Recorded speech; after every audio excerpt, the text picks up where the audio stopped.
it's Claire Wasserman, and welcome to my podcast, a behind-the-scenes look at what it really takes to own our worth and reach our goals. I coach real women on how to get what they want at work and in life, as well as a window into my own process as I too figure this stuff out, because it's hard. And so thank you for being here. It's nice to know that we're not alone. This is the second episode in a limited series where the tables have turned, and I'm the one being coached by Brittany Tam, who specializes in helping entrepreneurs improve their relationship with money. I'm in the midst of building a completely new business model, and as you'll hear in this session, I'm pretty overwhelmed with everything that needs to get done. The good news is I had kind of an awesome breakthrough around raising my prices, and now no longer see charging more as mutually exclusive with my desire for inclusivity. This episode was a bit rambly on my end. Sorry, Brittany, but we got to some solid next steps on how to stay focused on my roadmap.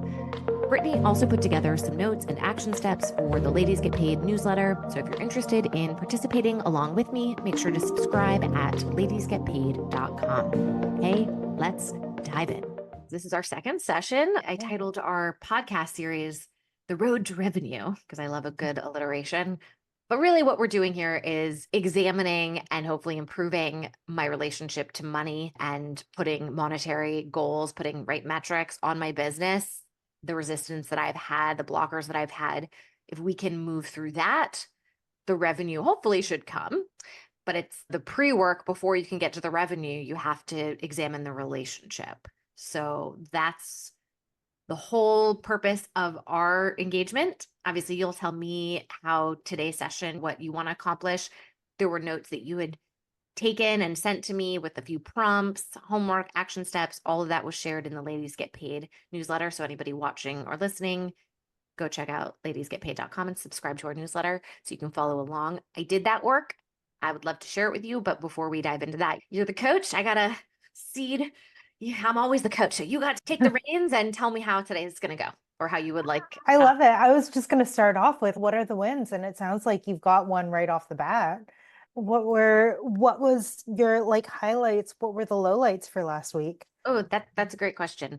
I had some aha moments about my resistance that I think will be very helpful. So I'll start from the inner critic that is constantly telling me, Claire, you haven't accomplished enough. Oh my God, it's not out yet. You didn't do enough work this week. Taskmaster, timekeeper, part of me. It's very loud. Intention is to be helpful, but it really gets in the way. Had that this week, as usual. And I stopped and I said, Claire, let's take a look at the week in its entirety. What actually happened? What were things that were in your environment that actually made it difficult for you to follow through? And I realized, wow, we had a lot of doctor's appointments for our kids this week. My in-laws were in town and I wanted to spend time with them. I love them. So then when I looked at my week in that lens, the inner critic didn't have as much power because I owned my choices. I am glad that I didn't work as much and chose to spend that time with family. That's important to me. My kids' doctor's appointments took up a lot of time during the day. And when we got back, I was very tired. And it's okay that I rested. Part of that was an examination of my values, which was homework that you had given me. One of my values is rest. It is rest. And though on its surface, that seems in conflict with the inner critic, right? The timekeeper voice. It's a council. It's a group of people inside my head that are each offering up their opinion on what will best serve me. And the desire for rest absolutely serves me just as much as the timekeeper serves me. And so I had them kind of dialogue with each other and say, Claire, do you own that choice of deciding to rest after the doctor's appointment instead of work? Yes, I do own that choice to rest because we're playing the long game here. And if I had immediately gotten in front of my computer and back to work, what would ultimately lead to burnout? It just would. Or agitation with my family. I wouldn't be able to be present with them as if I didn't get that kind of rest. So I was more okay with my choices when I looked at it in that way. So that was a big aha moment. Another aha moment I had And this might completely dismantle our whole relationship because I realized that I may have misdiagnosed my reluctance to charge. Here's what I mean by this. The advice that's been given to me is, Claire, you need to be teaching, working with people who are willing to pay high price points. You're worth it.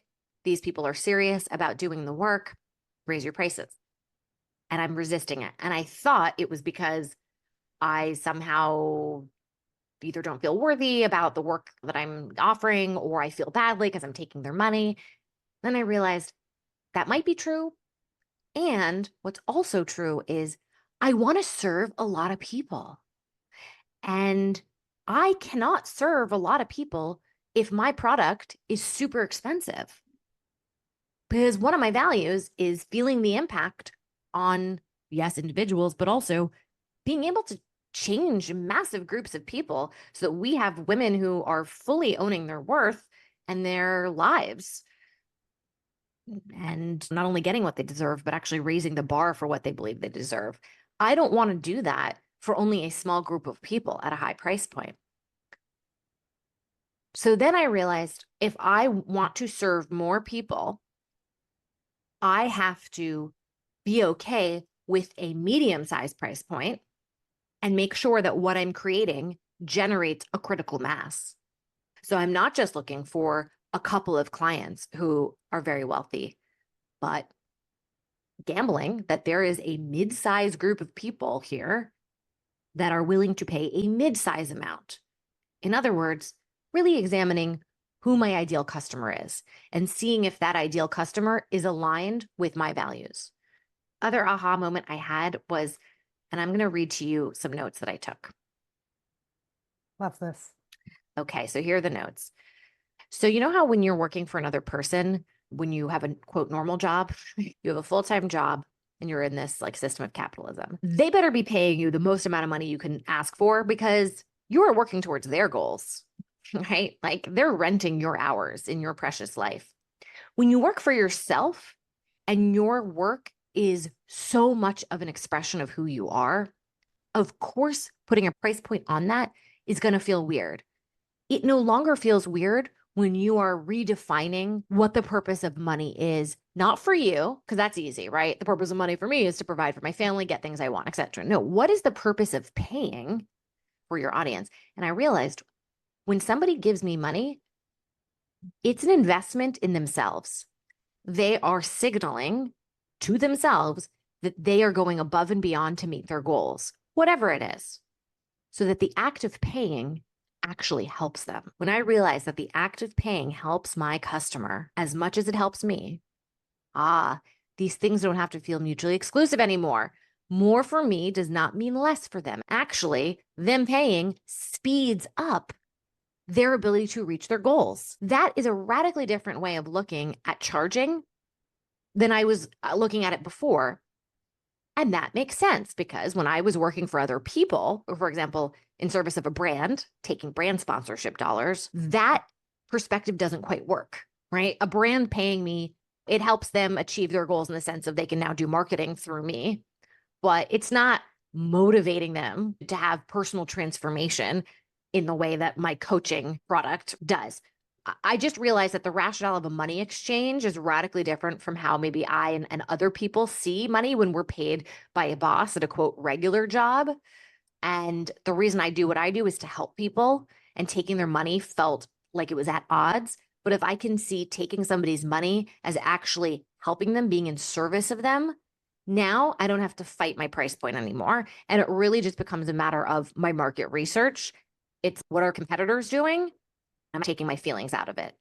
Yeah, I think I can't remember whether we talked about it that first week or not, but we talked about like one of the things that I struggle with is the whole getting paid what you're worth, because your worth is not tied into money. Like these are two completely separate things. But if we're living under this misconception of my worth is my money, then it's really easy for um, outside factors to then affect your sense of worth or the money that you're receiving.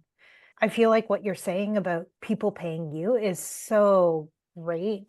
And also, like that, and maybe this is one of the things that you were trying to allude to, but that act of agreeing and making a commitment to payment is also like a reflection of their belief in themselves, right?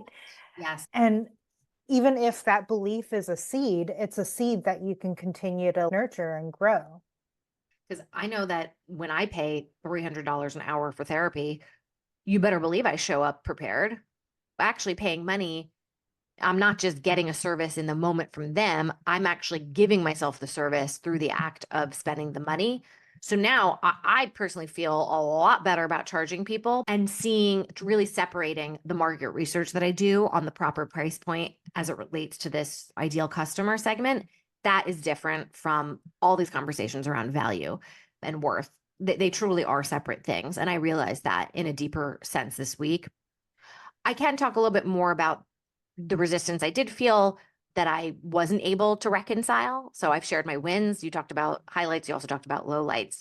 So I would say a bit of a low light is when I think about launching this product, so much of it, I believe I've gotten right. I've been very thoughtful in figuring out the product that will best serve my community and serve my ability to scale and my family and their bank account. So I've baked in how much effort is required to do this product. I really think I solved a lot of problems here. I also think I've solved a lot of the pipeline to the product, meaning what does the marketing look like? I really have had breakthroughs in so many things. If it doesn't work, if it fails, one of my greatest fears is what does this say about me? I'm a failed business owner and I can't blame anything. I can't say, oh, hadn't learned enough yet, or I had the wrong product, or that I've done all the due diligence. The last 7, 8 years, it's longer than that, really, because it's my whole life. I've been figuring this stuff out. And I really feel like at a profound level, I have figured out so much. So if it doesn't work, I just, I don't have any excuses, right? There's nothing else to blame. I can't look at any one thing and say, oh, if I'd had some budget for marketing, or oh, I didn't know what a funnel was, or a lead magnet was, or there was more I needed to learn. And this is it.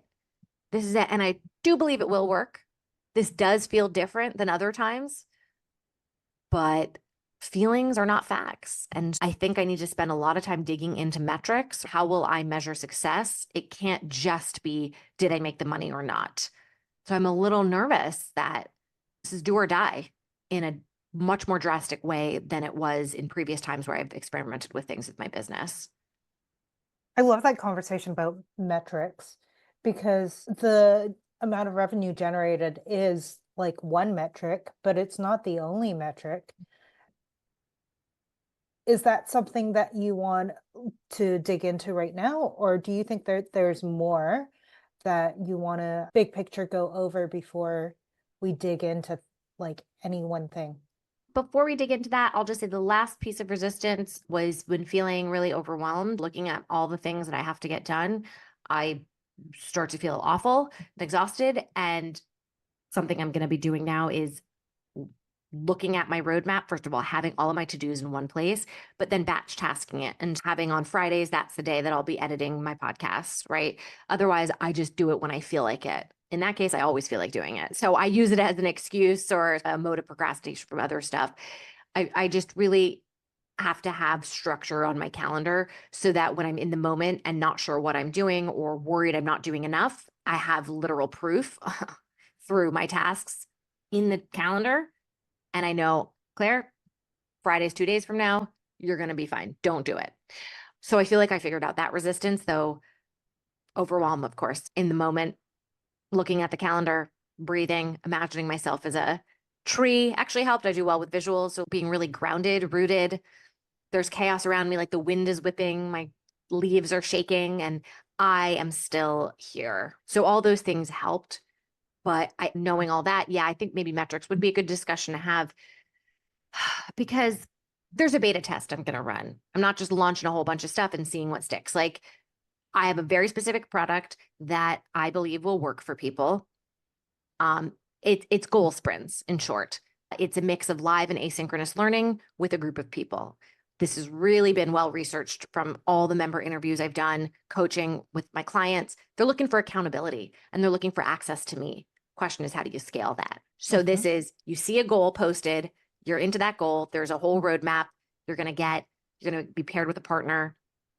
You sign up. There's not going to be a date. It's just, if you're interested and you want to start now, and there's at least 3 other people who are interested at the same time, you're going to get paired together. And I'm going to do an office hours. But the rest of the education that I give you is a pre-recorded video with action steps. So again, a lot of work right now to do to set this up. But as this moves forward, it's really more about the podcast because that's where my love is. The product, right? That structure, I'm going to have 4 categories. So a goal for each of those categories.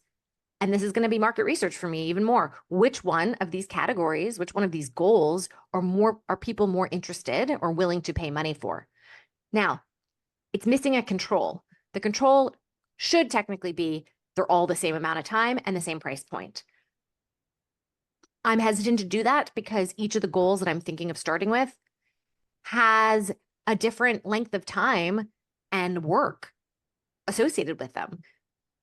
Getting a content schedule together for LinkedIn is something you could probably do in a weekend versus maybe working on your entire LinkedIn profile. That would be maybe 2 weeks. Or preparing for a salary negotiation. That might take you 3 weeks, and I'm giving you a lot of homework for it, right? So the reason you're hearing me be a little concerned about this beta test is, let's say one of these subjects, goals a lot of people sign up for. How will I know that it was the subject versus the price point versus the timeline? So I've always had a little bit of a struggle with identifying variables, and then my emotions take over. So I think what could be helpful is not just looking at metrics for this product in its entirety, but really being able to dissect what are the variables that contribute to either the success or the failure of something, knowing those now so that I have at a given point that I want to determine now, like how much time am I giving this to see if it works? And did I do all the things I needed to do to see if it works? Being able to reflect on and analyze so that I feel a little bit safer here. I'm not just like throwing something out there and seeing what sticks. I don't have the luxury of doing that anymore. With all of this kind of in mind, first off, I love what you're describing and because one of the things that I was wondering when you were talking about medium-sized price points as opposed to like super expensive price points is, what does that load look like on you? And I think that what you're describing sounds like it doesn't really change the load hugely. If anything, like the only thing I could see happening is if you're like super, super highly subscribed, is you end up adding more office hours, maybe. But I love that. So that you do it because I love live group coaching aspects. Like what would be exhausting is having to do the education piece and also to do marketing for the education piece, putting a lot of pressure on any one program, but having these things all up on the website and it's really self-serve. And I then just get a notification that, oh, we've got 4 people who signed up to participate in this. I'm calling them goal groups, but this sprint at this time, and it's a 2-week sprint. And I'm always going to do office hours halfway through. My ideal calendar would look like, even if it's every day, I'm doing 1 office hours. Awesome. Like I want to be connected to people. I just don't want to be teaching. I'd rather it be more of the group coaching experience because that actually brings me energy as much as it requires energy to give on my part. Yeah. I do wonder like if, I don't know. A few things are going through my head, but I don't know that they're necessarily helpful. Okay. Well, when you put it that way, I'm definitely interested to know. No, I just wonder if like there's a different way of pricing it where, because you mentioned there are 2-week sprints, and what is the range that you're looking at in these categories of goals? So not all will be 2 weeks, right? So some sprints, depending on the goal, it could be this is a weekend sprint. Some could be 3 weeks. I don't think anything will be longer than a month. But let's say one is you want to transform your inner critic to your inner cheerleader. I don't think that's going to happen in a weekend. And it's not going to happen in 2 weeks. I want to be clear. That's a lifelong journey. But it Mhm. would be, here are X number of practices that I suggest. You pick the ones that most resonate with you. We're going to have every day, you're going to practice one of them. Halfway through, we're going to talk about what's working, what's not working. So the goal is really just tightly defined as creating practices to help transform the inner critic to the inner cheerleader. Question is, how much do you charge for something like that? Is it based off of the length of time? Is it based off of what you get when you achieve that goal? The transformation that, for example, salary negotiation, right? You're literally getting money if you achieve this goal. So therefore, does salary negotiation, was that priced higher? Is it based off of the number of steps or the homework, right? I'm also going to have a member pricing versus non-member, because people may look at this and go, oh yeah, there's 5 goals I'd like to participate in. Can I get a discount? So if you pay an annual membership, you can get access either for free or for discounted fee to each of these goals. There's a lot of, again, it always comes down to there's so many variables. Mm. I also wanted to experiment with doing a book club where every 6 weeks we come together to talk about a book, and that would be at an extremely low price point, because I do feel like I want to have something that serves a massive group of people, but they have to be paying something. And so that would be my interim price point. So I think my biggest focus right now needs to be pricing this appropriately. So all of the inputs to help me determine the market research I need to do for this kind of goal sprint pricing. And I think a lot of it does come down to how you market it. That's the thing. It's Yeah. how you present it to people and all of the benefits that they're going to get from this and the transformation, and being very clear and having all the testimonials. And also, to be clear, like the perceived value is going to be different depending on what people are coming in with, right? The value that somebody gets out of negotiating a pay rise for one person is Mhm. going to feel different to another Right. person. And so what I hear in all of your what you're saying is there's a lot of like thinking and analysis that's happening. And we could totally get stuck in analysis paralysis. I know. Um, I am stuck in it.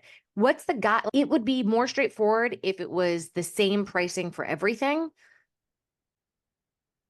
Just not sure if that feels instinctually wrong. Like I want it to be like that because it's easier, but I don't know if that's the right move. If that's I don't know. I don't know how to make a decision is my issue. I feel like part of it is you just make a decision, right? Maybe you go off of that length of thing and your shortest containers are at this price, and your like medium-sized containers are this price, and your bigger containers are that price. And if you have multiple things that are like 2 days, Mhm. then you can compare those Mhm. and see what topic are people finding value in, and what you Okay. Yeah. but I So feel I definitely think I need to start with a control for this beta, at least. I think I'm not wrong in the long term, because I tend to think like really think big Mhm. vision totally could have different one sprint being a weekend versus a week versus 2 weeks versus 3 weeks in the future. We're not there. That's season 2, as Ashley says. So for this beta test, what I'm really testing here is A, do people want this product, which is the structure, okay, of like live and asynchronous learning with accountability? Do they want that structure? I'm going to just say yes, they do. Okay. But then we're going to experiment with subject. And that means everything else has to be constant control, right? If there's 4 different subjects, let's say, maybe that's even too much. If we're experimenting on subjects, then that means I need to make all the length of time the same and all the pricing the same, as just for the beta, just for the beta. That's Mhm. what I'm leaning towards now.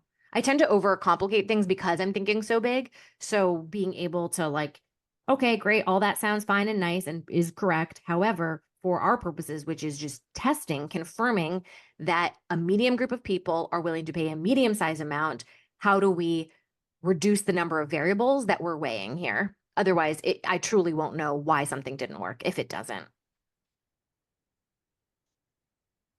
One of the things that I noticed out of what you were talking about through highlights and lowlights is you mentioned that you were dialoguing between the parts. Hmm. And you mentioned that you're like one of the ways to get yourself grounded was imagining yourself as a tree and doing that visualization. So I was looking like at that whole concept of building a toolbox. I think you called it something else. Practices is what you called it in the context of your program of what do you do when resistance shows up, when things hit the fan, when overwhelm hits? And you've got, it sounds like you've got two things that you were able to draw on. Mhm. How, I guess I'm wondering, what would you like to come out of this conversation with? What would make today's session really successful for you? It already has been successful because even just me speaking out loud about all the things I was worried about, which was that I had too many variables and I wouldn't know why something didn't work. And then therefore it must mean I just suck. And so realizing the need to simplify, I already achieved that. So that's awesome. I think what else would be really helpful? I know I need to write out my whole roadmap and put that on the calendar so that when I'm feeling overwhelmed, I know that it's there. It's like creating a visible safety net for myself. So that's not something I can do in this moment, but saying that out loud will hold me accountable to it. So that was helpful. I'm writing it down too, so I've got it for you as well. This desire to want to do so much, I have a really hard, like that's resistance in and of itself because it's me wanting to launch with 4 categories for these cohorts. It's probably too much. All these ideas, I have all these things. Again, they're all right, but one foot in front of the other. I'm curious if you have any suggestions for how I might be able to stop, slow it down, prompt myself with is it too much too soon? Good idea. It's not even season 2. Like it'll be done next week, but simple is better. Focus is better. I think the answer to all of this is actually just do less and to do it amazingly. And I have resistance to that. That's not where my natural state is. I want to think big and work fast. And so saying to myself, simplify feels like a defeat in some way. Do less. I'm like, bummer, man, I'm not having the impact I want. So I have to like work through a reaction of disappointment when I counsel myself to simplify. No idea if you have any suggestions for that. A way to remind myself that simplifying is amazing. Like focus is better. These things help me. I guess it goes back to that donut analogy a little bit, right? Like short term, immediate sugar rush pleasure versus doing a thing that's healthy for my mental and the state of my well being and the state of my bank account. But it does feel like an anathema to my natural state. So I don't like it. I was just going to point out, I don't know if you saw your face as you were talking about the bigness of everything and all the ideas and the creativity, but you lit up.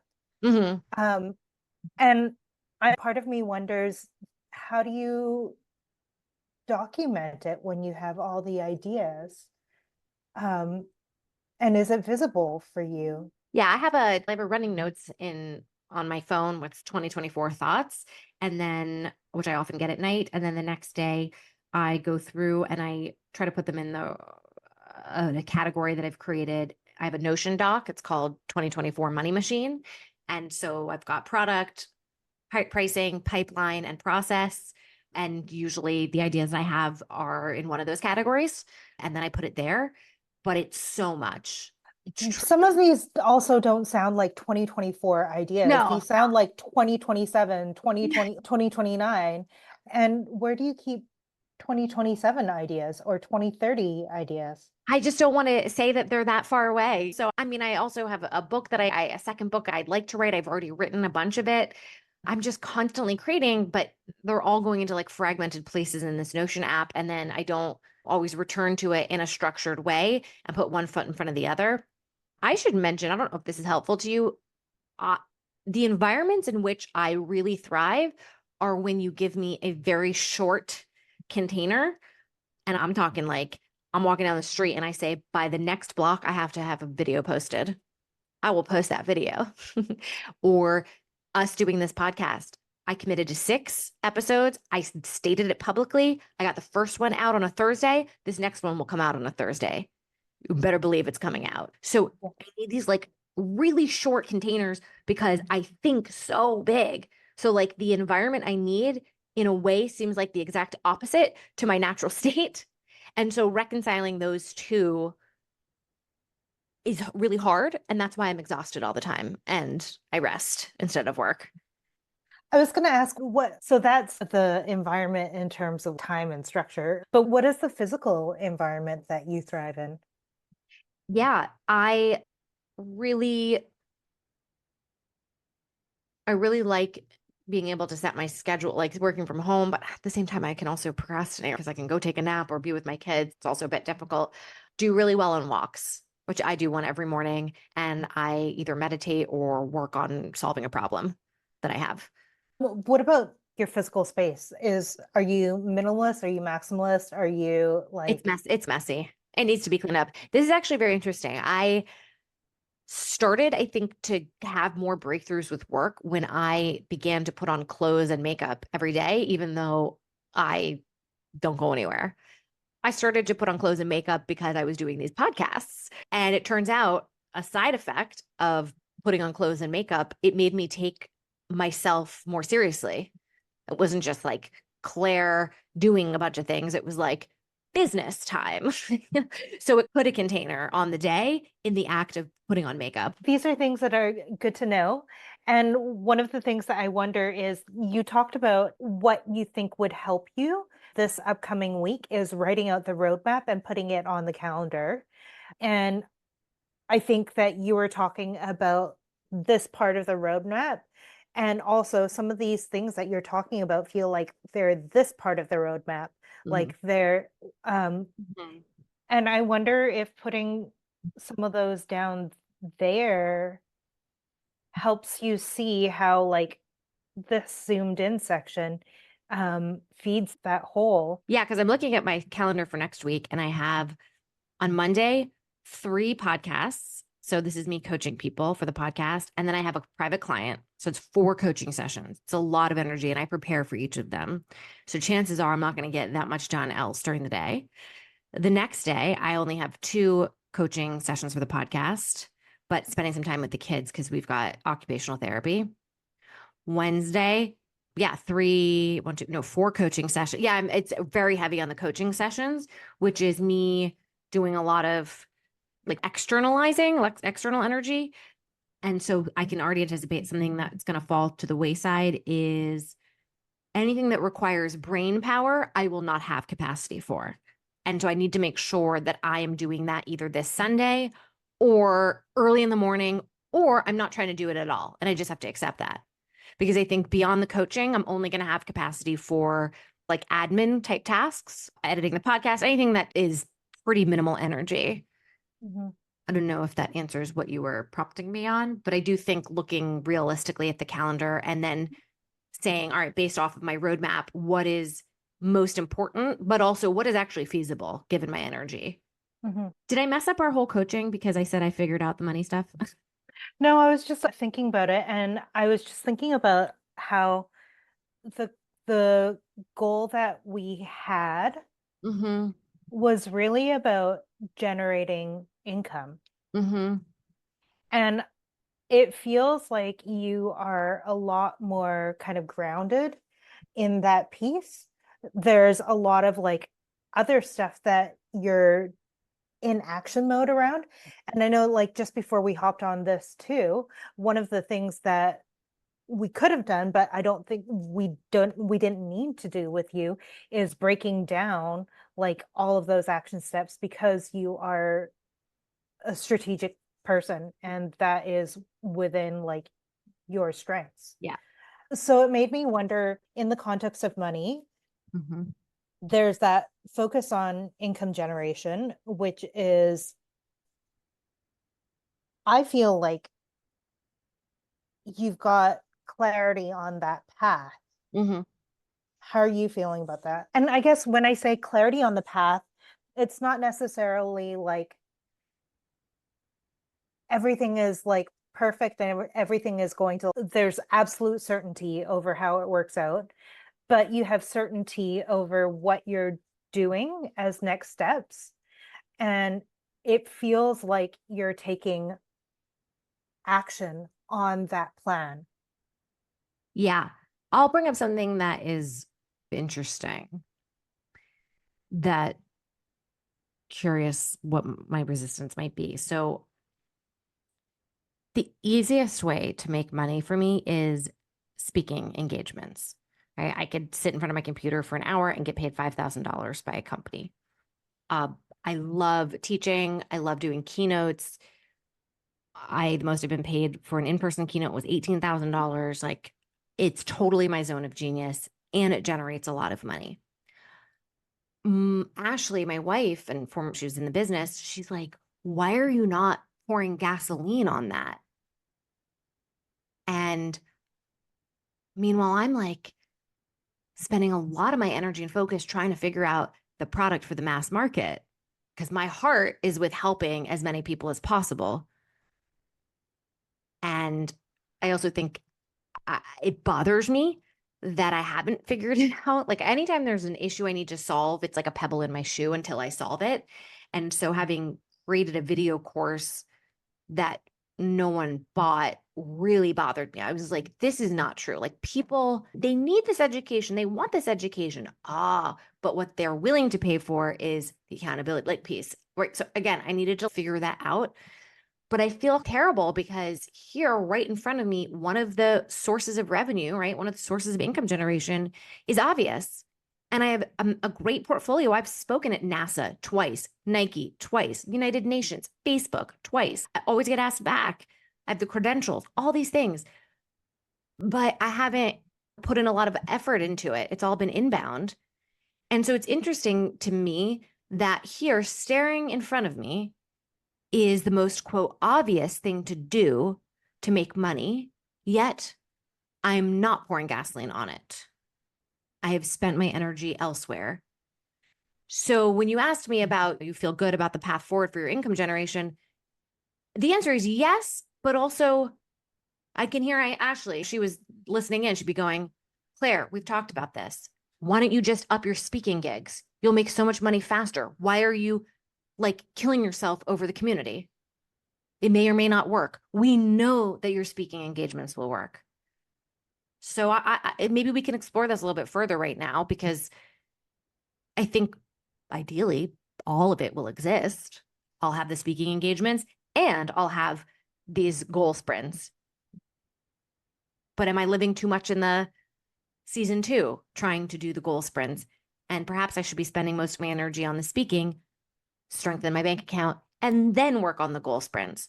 So I'm a little sort of perplexed and disappointed in myself too, as I say all these things, What's the disappointment?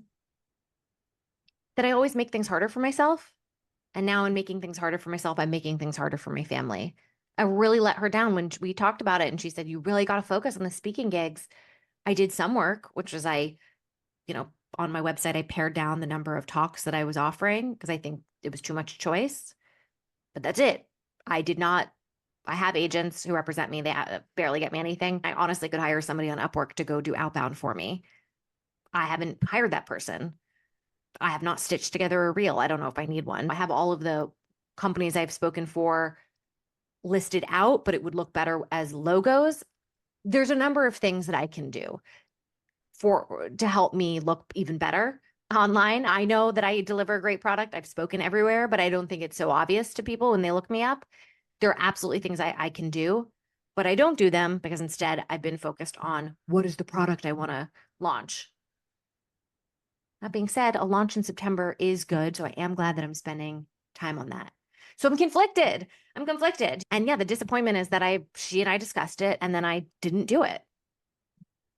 So what are the conflicting parts? Reneging on something. So her and I having a discussion and saying you should be focusing on increasing your speaking gigs. And I agree with her. And then I didn't do it. So my lack of follow through disappoints me. And when she and I have a discussion about this next, what's my answer for why I didn't follow through? Because I really wanted to figure this other thing out. For what? I mean, I can rationalize and say it's for the community, but was it for my own ego? That I was bothered I hadn't solved a problem yet. If I'm trying to do the right thing for my family, which is to provide for them, I should be focusing on the thing that will get money in our pockets the fastest and the most obvious one. And it's like I chose myself over them. And this speaks to a core belief or core fear that I have about myself, which is that I'm self-centered. Is it true that Honestly, because maybe I was having more fun. Doing the things for the speaking gigs is boring to me. Oh, I have to hire somebody on Upwork. I have to put together a portfolio. I have to find logos. These are all tedious ass things. I'm not energized by that. I'm like, ooh, I want to solve a problem and coach people and edit my podcast and come up with marketing ideas and come up with season 2 and slash season 2025, 26, 27, 28. And the speaker stuff is boring to me. I guess if I wanted to be really harsh to myself. but if it was just about this thing is shiny, there are a lot of shiny things. So why is this the shiny thing? And when you say this, what are you referring to? The coaching, the program that you're creating, the what you're building right now. Because it's new, right? So to me, shiny is new. It hasn't been done. I haven't done this yet before. Whereas me speaking, that's a known quantity. There's no problem solving aspect to it. So I do think a lot of the shiny object stuff is related to a newness. And I have not yet created this program. And so I think it's a little bit easier also for me to fantasize about it because it hasn't been done. Also, I think I've realized I don't want to leave my family. So even though it could be like a once a month speaking gig for $20,000, which would be unbelievable, which I am totally willing to travel for, the truth of the matter is I like being home. So I think that going forward on the speaking, I probably have some resistance to it because it's not like 1,000% aligned with my values. It's not opposite my values. I do want to be clear. I really love traveling and I love time to myself as much as I love time with my family. But I think the resistance could be related to that too. And also this September deadline of that's a good time for a launch. So I do think there are good reasons that I have drifted towards the product and it's not just the like newness of it. But again, if I really wanted to provide for my family and to do it ASAP, I shouldn't be in this brainstorm mode. I should be in an execution mode. And that would have been executing more on the speaking gigs. Is the execution mode stuff that has to be, other than the like speaking engagement itself, is that something that has to be so heavily on you? Hmm. Honestly, it's not much that I have to do. So no, like I could hire somebody to find logos instead of me. I'm not going to waste my time doing that.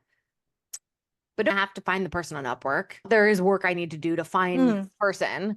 And that's what I've been resisting. Um, Honestly, this just needs to be part of my roadmap. I can't look at this product roadmap as separate.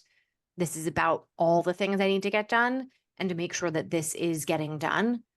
It's not being deprioritized. But it's wild. It's just not much. There was so much more work associated with the product. So I spent all my focus on there and this very thing over here that's like really just a couple of things.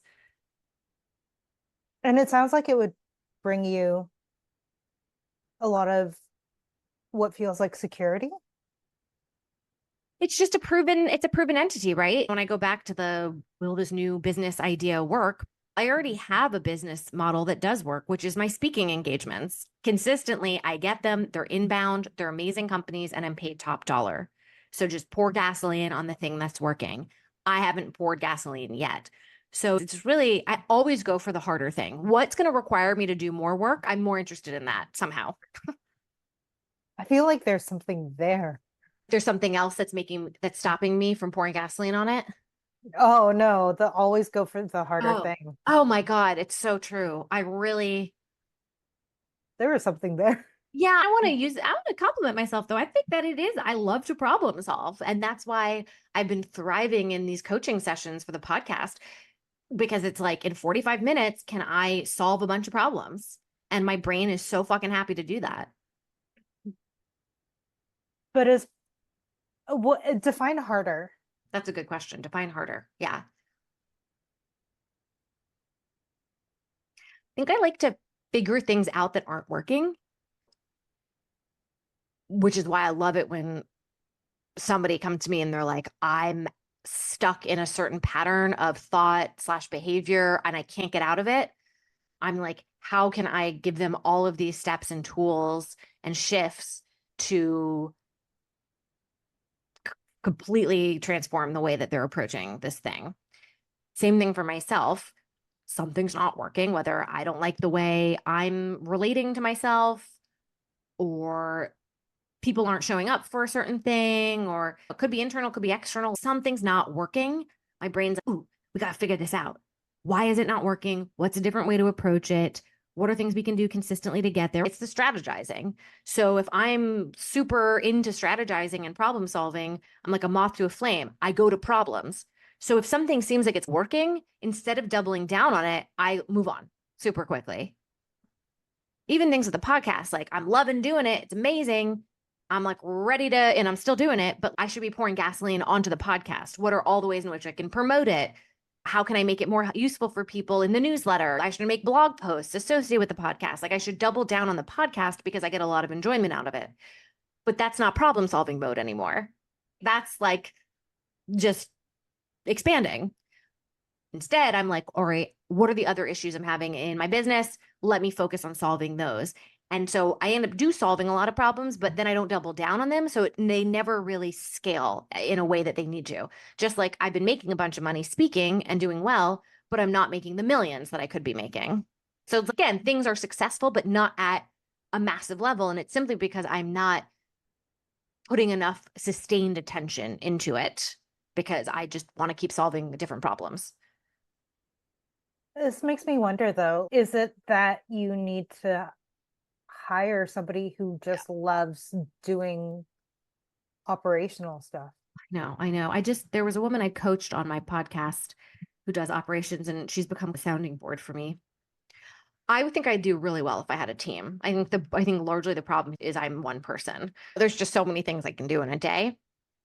I just But if you had somebody who was like, okay, Claire, you're going to speak for Nike, you're going to show up this day, this time, all the arrangements are made, rock up, get paid, and come home.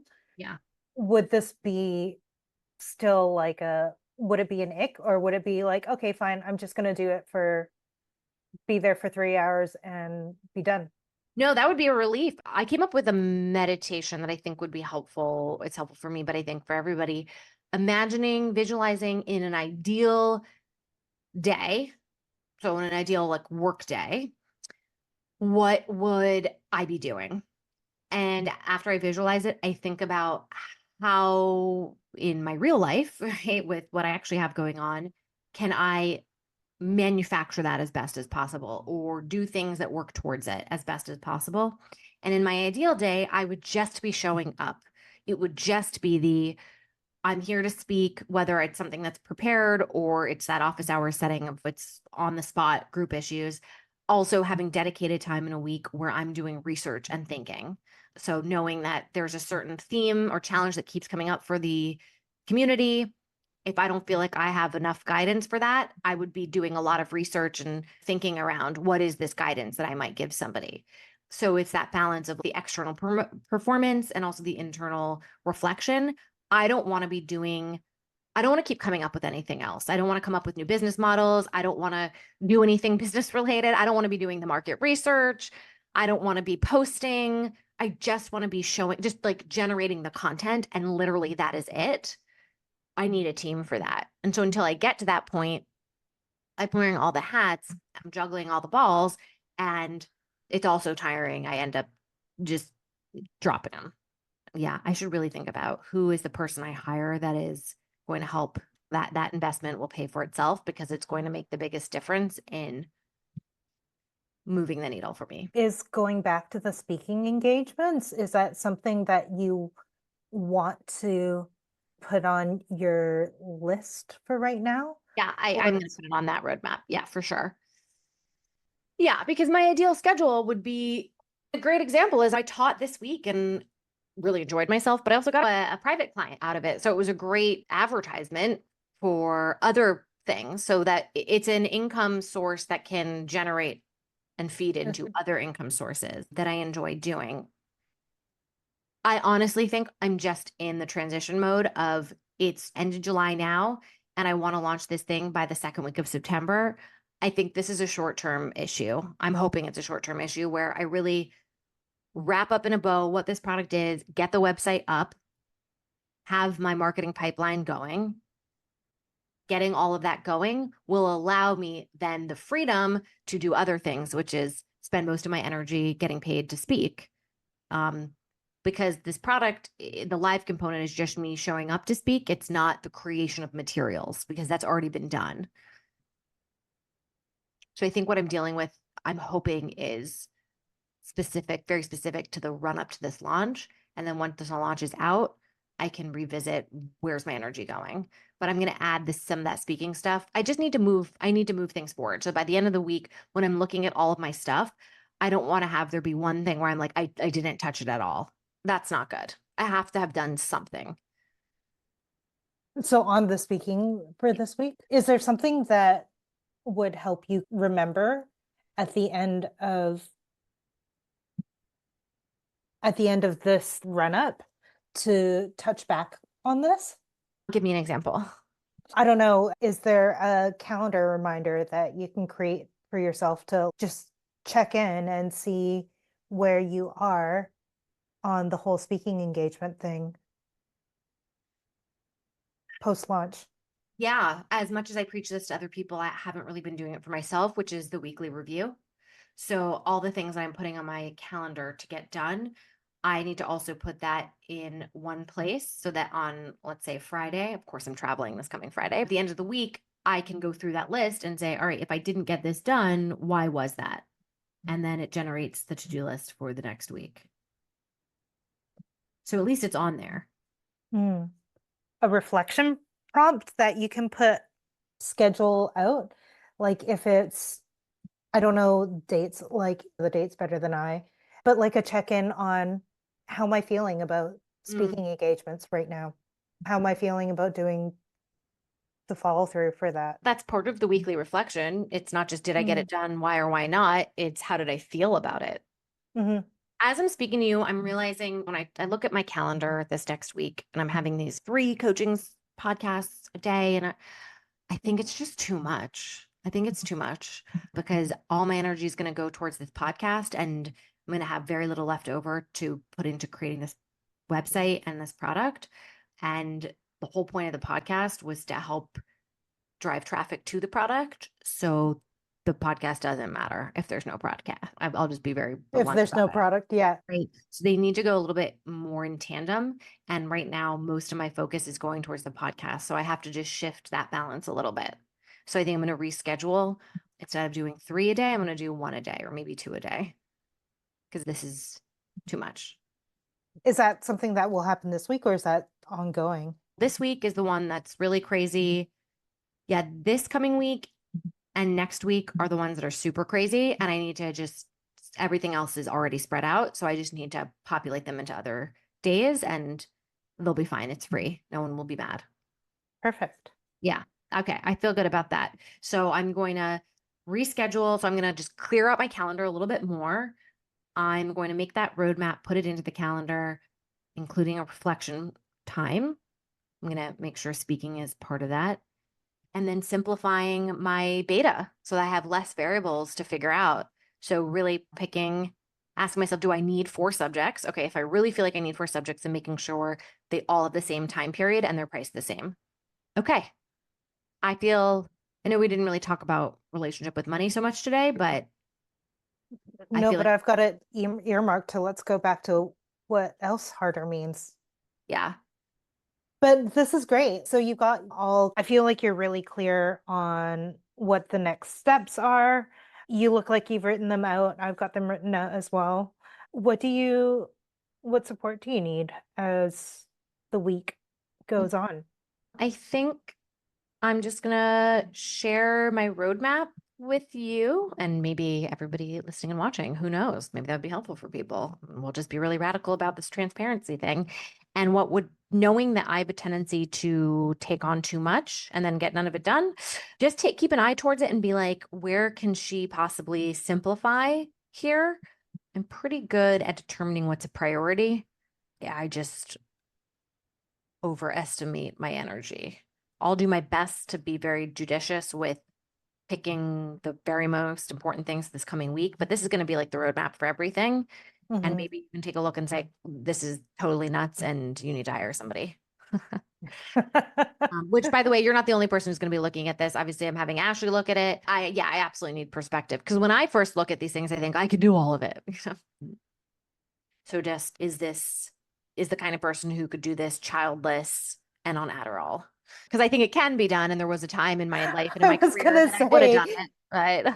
Because I have done, that's the thing. I have been able to pull off like insane things, personally and professionally, but it required a level of sacrifice that I am now unwilling to make. So I think I'm catching up a little bit with this kind of new self. By the way, I actually had a question for you. When I was going through my values, you, I think, had a prompt of, are your personal values different from the values of your business? I wanted you to talk to me a little bit more about what you meant by that. And maybe give me an example of when they're not aligned.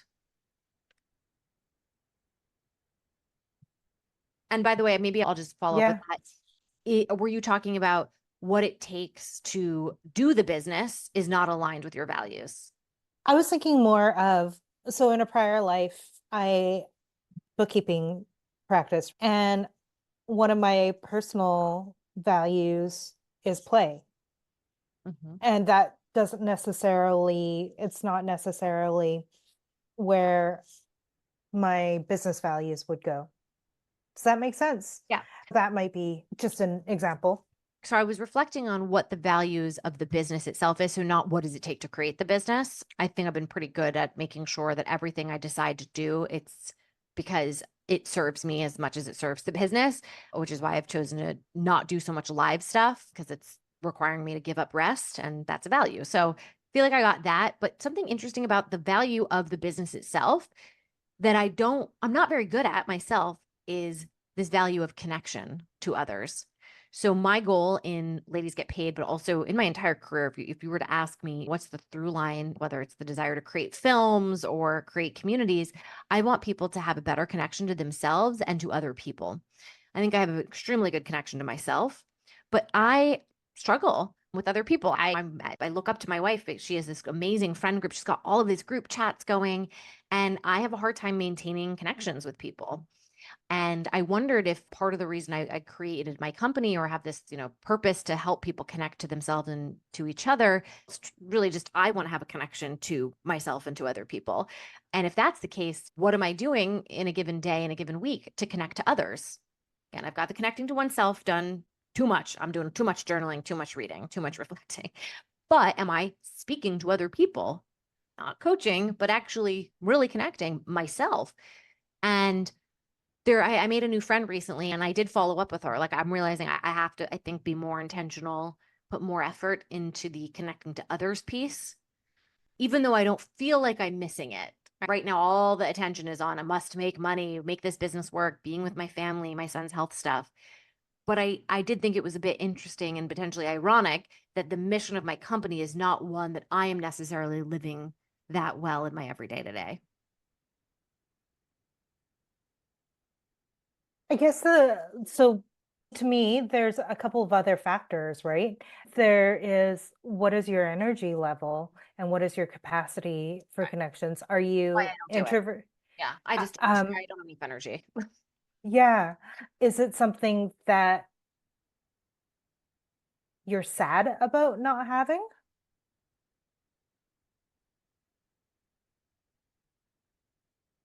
I only get sad about it when I read statistics around that people live longer lives if they have friends. So, and I'm like, oh no, I'm going to live a shorter life because I'm not maintaining connections with friends enough.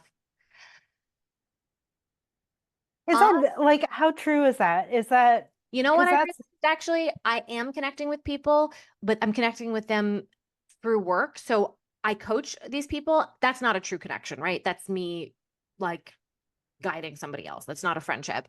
However, out of those coaching sessions, a number of people have become great sounding boards for my business. And I think those are blossoming into deeper connections and friends. And so I think my form of connection with people, it is based around work, but that's fine. I'm okay with that because my work is like purpose driven. It's a huge part of who I am and why I'm here. So I think maybe it's me. I need to just define or look at connection, not just through the lens of a friend on a group chat, but am I having a conversation with a person where they're like really seeing me? That can come in a lot of different forms. So if I look at it in that way, then actually I am developing those connections. And Yeah, you don't live in a silo, right? And looking at connection only in personal life starts to take away from this other big part of your day and your energy. yeah, I'm not sure I can put on must reach out to friends into my roadmap. But I do think a reflection point of what did connecting to others look and feel like this week. And if it felt good, awesome, keep doing it. And if it felt lacking, because again, it is the through line, it's the driver to my whole career and company. So I need to make sure I'm also living it in my life. I just think it's clear that I'm looking for it, but I'm looking for it through my company, which is interesting. Yeah, if you were going to put your curious hat on, like it would be interesting to see how, like, your emotional well-being on a week where you're not having that level of connection through the Mhm. business. Yeah. Yeah. Yeah. Okay. So I'm going to add to the roadmap buckets of reflection. It's not just these are my to-do lists, but I think it'll be, I'll include values. And if connecting to others, even though that didn't seem so obvious at first to me, because it's something I'm not doing for myself personally, I am seeking to do it through work. So I think seeing what did connection to others look like this week is a good thing to reflect on. I'm excited to put together the roadmap. So next thing, clearing out calendar, putting together the roadmap, sharing it with you. Curious to see what your homework and prompts are because I know today was like a little all over the place and less money related. Happy to cycle it back to money. I feel like this is like a good amount on your plate. Mhm. And I don't know how you feel if I just create a whole different set of like reflections Okay. that you can take or you can pass on, depending on your capacity for readers slash listeners. Great. Yeah. Yeah, because I also don't want to say like, oh, I figured out my money stuff. Just like that one reframe, I'm done. Yeah, that was helpful to make me not feel guilty about charging. But if you ask me to look at my bank account, I have a lot of feelings that come up from that. So Hmm. I'm sure there's a lot of other things there besides the Hmm. hesitation to price. Hmm. So I'd be curious to do some work with you moving forward on my avoidance of like how much is in my Fidelity account. I just don't want to even look at any of this stuff. Ma'am, it's like Pure you were in avoidance. my head. I was Really? Were literally, you thinking yeah, that? I was thinking about, because I like to look at stuff within, okay, income generation is a big deal, right? But also, what does the management of money look like? So that was going to be the question after speaking engagements. Yeah. And I feel like it sounds like it's where, I'm just completely money avoidant. So if we can maybe let's like focus on that a little bit as I'm, Mhm. building this product and feeling like pretty good about the price point and the testing of the price point. Mhm. Just I don't think I'm an overspender. I'm happy to take a look and see. There's definitely a lot of Amazon purchases, but I think I have other money issues that are worth looking at and I think will be helpful for other people too. Sounds great. Awesome. Okay. And I think especially from that first podcast till this seemed like a follow up to the first podcast, it was really based around pricing. And that's helpful for a segment of people. But then when we talk about other issues or facets of our relationship with money, that will cover things that maybe speak to different groups of people too. So thank you Perfect. as always, Brittany. Really appreciate you hearing me word vomit. I'm going to Oh, lie down now, as always. sounds great.